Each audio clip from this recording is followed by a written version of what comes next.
नामांकन पत्र। तो ये बड़ी खबर आपको बता दें, आदिवासियों का अनोखा विरोध प्रदर्शन। हर पंचायत से एक प्रत्याशी नामांकन पत्र खरीद रहा है। आदिवासी वर्ग के आरक्षण में कटौती के विरोध में खरीद रहे हैं नामांकन। 44 पंचायत से एक प्रत्याशियों ने नामांकन पत्र खरीदा। बीजेपी कांग्रेस के सामने बड़ी चुनौतियां जो है वो अब उठ खड़ी हुई हैं। तो भानु प्रतापपुर उपचुनाव में आदिवासियों का अनोखा जो प्रदर्शन है वो दिख रहा है। अनुराग जी हमारे साथ बने हुए हैं। अनुराग जी, जिस तरह से बात करें, अलग अलग प्रत्याशियों ने अपना नामांकन पत्र खरीद लिया। बीजेपी कांग्रेस के सामने आपको लग रहा है बड़ी चुनौतियां जो है वो अब खड़ी होती हुई नजर आएंगी? मुझे तो लगता है कि इस चुनौती का जवाब कांग्रेस को देना चाहिए। इस आदिवासी क्षेत्र ने प्रचंड बहुमत से कांग्रेस को जिताया था। इनके भ्रम जाल में फंसकर उन्होंने इनको वोट दिया था कि ये आदिवासियों का विकास करेंगे, लेकिन आज स्थिति कहां पहुंच गई। आप स्वयं बोल रहे हैं, देख रहे हैं कि प्रत्येक पंचायत में आदिवासी नामांकन पत्र खरीद रहा है। ये विशुद्ध रूप से विरोध कांग्रेस की सत्तारूढ़ सरकार का है। वो जान चुकी है कि ये सरकार इनका विकास नहीं कर सकती। अगर उनको सरकार पे भरोसा होता तो वो नामांकन पत्र क्यों खरीदती। वो तो चाहती ना कि ये सरकार बनी रहे और आदिवासियों के विकास में काम करे। वो समझ गई है कि आदिवासी का विकास ये सरकार करेगी नहीं, इसलिए विरोध स्वरूप प्रत्येक पंचायत में वो नामांकन पत्र खरीद रही है और इस सरकार के खिलाफ, इस सरकार की कुनीति के खिलाफ अपना विरोध जाहिर कर रही है। तो विरोध जो है वो जारी किया जा रहा है। और भानु प्रतापपुर की अगर हम बात करें तो आरक्षण के मुद्दे पर अब अलग अलग जो प्रत्याशी हैं वो अपना नामांकन पत्र जो है वो खरीदते हुए नजर आए हैं। हमारे साथ एक बार फिर से धनंजय सिंह ठाकुर जी जुड़ गए हैं।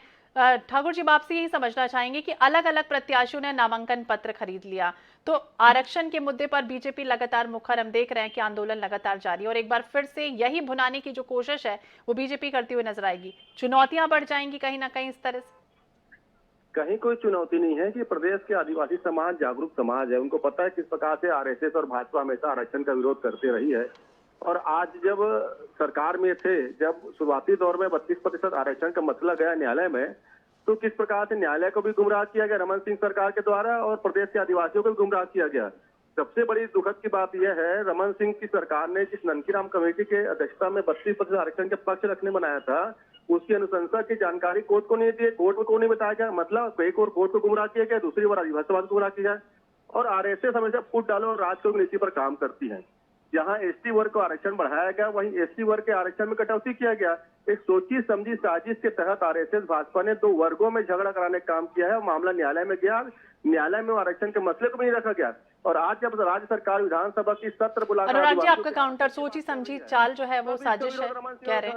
आपको लग क्या रहा है कि खुशबू जी की जनता इनके झूठ पे फंसेगी? 4 साल में इनकी सरकार है और ये कह रहे हैं कि पूर्ववर्ती सरकार ने पक्ष प्रस्तुत नहीं किया, तो 4 साल का समय तो पर्याप्त था ना, पक्ष प्रस्तुत कर सकते थे। और दूसरी बात है, ये ठीक कहते हैं कि नहीं कोई किसी प्रकार का कोई चुनौती नहीं है। ये तो आदिवासियों को चुनौती मानते ही नहीं है। एक आदिवासी एक पंचायत से आरक्षण के विरोध में अपना पत्र खरीद रहा है, इनको चुनौती नहीं लग रही। सरकार के खिलाफ इतना भरोसा हमने तो 16 साल में नहीं देखा। 16 साल में भी कितने, 15 साल में कितने उपचुनाव हुए, कभी भी तो अब देखना होगा क्या कुछ होता है। लेकिन भानु प्रतापपुर उपचुनाव की अगर हम सियासत देखें तो कहीं ना कहीं कांग्रेस 6 बार जीती है और बीजेपी 3 बार जीती है और आप दोनों ही अपनी तरफ से तैयारियां कर रहे हैं। अब देखना होगा कांग्रेस शाम तक उम्मीदवार के नाम का ऐलान करती है या फिर क्या कुछ होता है। बहुत बहुत शुक्रिया आप दोनों का ही बातचीत करने के लिए। और चलिए आपको सीधे ले चलते हैं जहां